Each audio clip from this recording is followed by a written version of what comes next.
कस्तूरी तिलकं ललाट पटले वक्षस्थले कौस्तुभं नासाग्रे वरमौक्तिकं करतले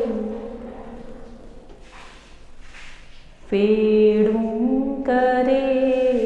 कंकणम् सर्वाङ्गेण हरिचन्दनं सुललितं कण्ठे च मुक्तावली गोपस्त्रीपरिवेष्टितो विजयते गोपालचूडामणि।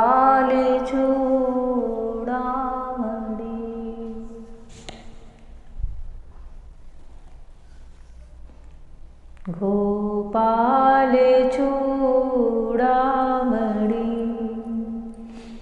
जय श्री कृष्णा, जय श्री कृष्णा मेरी सोल फैमिली। आध्यात्म आपके अपने चैनल पर मैं नंदा आप सबका बहुत बहुत स्वागत करती हूँ। श्रीमद् भागवत महापुराण का सप्तम स्कंद का आखिरी अध्याय 15वां अध्याय चल रहा है। भगवान श्री कृष्ण की कृपा सब पर बरसे। राजा युधिष्ठिर के राजसूय यज्ञ में नारद मुनि से राजा युधिष्ठिर धर्मोचित प्रश्न कर रहे हैं और नारद मुनि उनके प्रश्नों का उत्तर दे रहे हैं क्रमशः।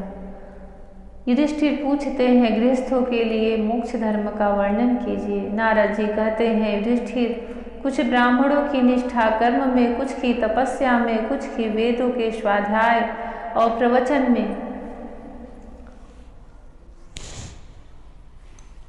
कुछ की उपास आत्मज्ञान के संपादन में तथा कुछ की योग में होती है। ब्राह्मणों का धर्म बता रहे हैं।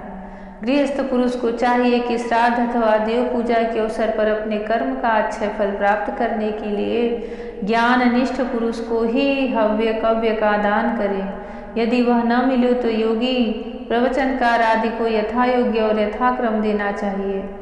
देव कार्य में 2 और प्रेत कार्य में 3 अथवा दोनों में एक ब्राह्मण को भोजन कराना चाहिए। अत्यंत धनी होने पर भी श्राद्ध कर्म में अधिक विस्तार नहीं करना चाहिए,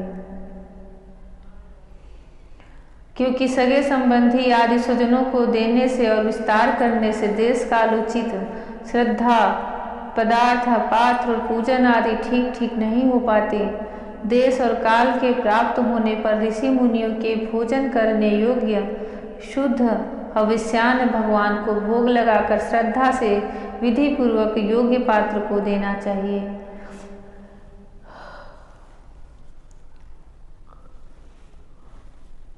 वह समस्त कामनाओं को पूर्ण करने वाला और अक्षय होता है। देवता, ऋषि, पितर, अन्य प्राणी, स्वजन और अपने आप को भी अन्न का विभाजन करने के समय परमात्मा स्वरूप ही देखें। धर्म का मर्म जानने वाला पुरुष श्राद्ध में मांस का अर्पण न करे और न स्वयं ही उसे खाए, क्योंकि पितरों को ऋषि मुनियों के योग्य हविष्यान्न जैसी प्रसन्नता होती है वैसी पशु हिंसा से नहीं होती। जो लोग सधर्म पालन की अभिलाषा रखते हैं उनके लिए इससे बढ़कर और कोई धर्म नहीं कि वह नहीं है कि किसी भी प्राणी को मन, वाणी और शरीर से किसी प्रकार का कष्ट न दिया जाए। इसी से कोई यज्ञ तत्व को जानने वाले ज्ञानी ज्ञान के द्वारा प्रज्वलित आत्म संयम रूप अग्नि में इन कर्ममय यज्ञों का हवन कर देते हैं और बाह्य कर्म कलापों से उपरत हो जाते हैं।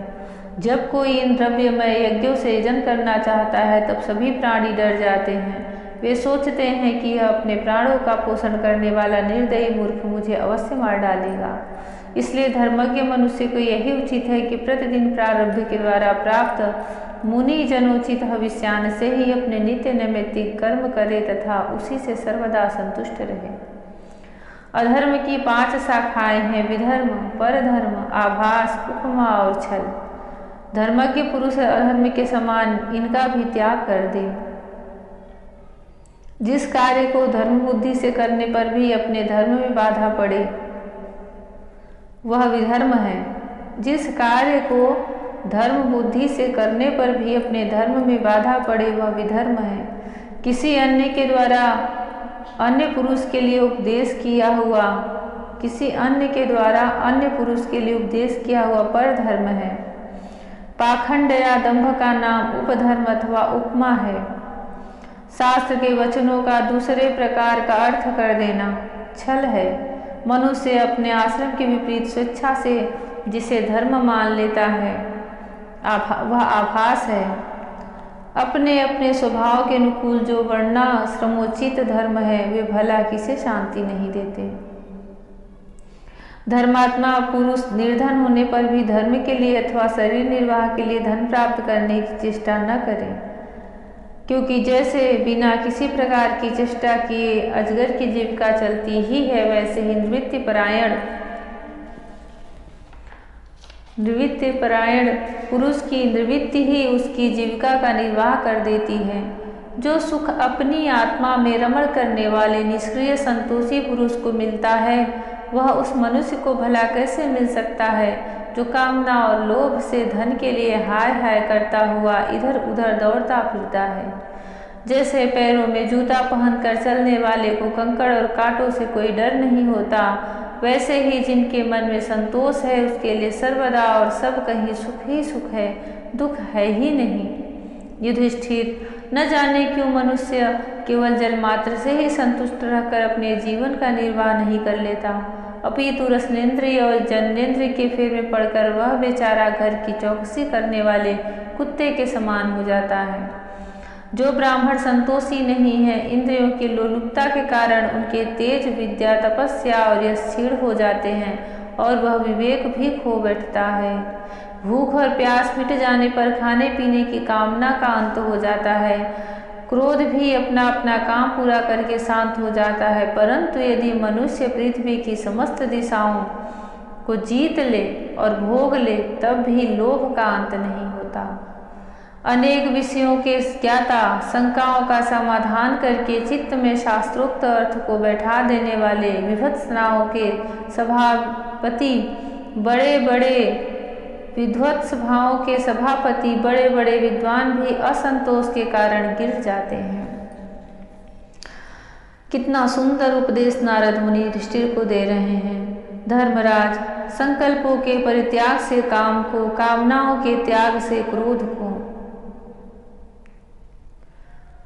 संसारी लोग जिसे अर्थ कहते हैं उसे अनर्थ समझकर लोभ को और तत्व के विचार से भय को जीत लेना चाहिए। अध्यात्म विद्या से शोक और मोह पर, संतों की उपासना से दंभ पर, मौन के द्वारा योग के विघ्नों पर और शरीर प्राण आदि निश्चेष्ट करके हिंसा पर विजय प्राप्त कर लेनी चाहिए। अधिभौतिक दुख को दया के द्वारा, अधिदैविक वेदना को समाधि के द्वारा, अधिदैविक वेदना को समाधि के द्वारा और आध्यात्मिक दुख को योग बल से एवं निद्रा को सात्विक भोजन, स्थान, संग आदि के सेवन से जीत लेना चाहिए। सत्वगुण के द्वारा रजोगुण एवं तमोगुण पर और उपरति के द्वारा सत्वगुण पर विजय प्राप्त करनी चाहिए। श्री गुरुदेव की भक्ति के द्वारा साधक इन सभी दोषों पर सुगमता से विजय प्राप्त कर सकता है। हृदय में ज्ञान का दीपक जलाने वाले गुरुदेव साक्षात भगवान ही हैं। जो दुर्बुद्धि पुरुष उन्हें मनुष्य समझता है उसका समस्त शास्त्र श्रवण हाथी के स्नान के समान व्यर्थ है।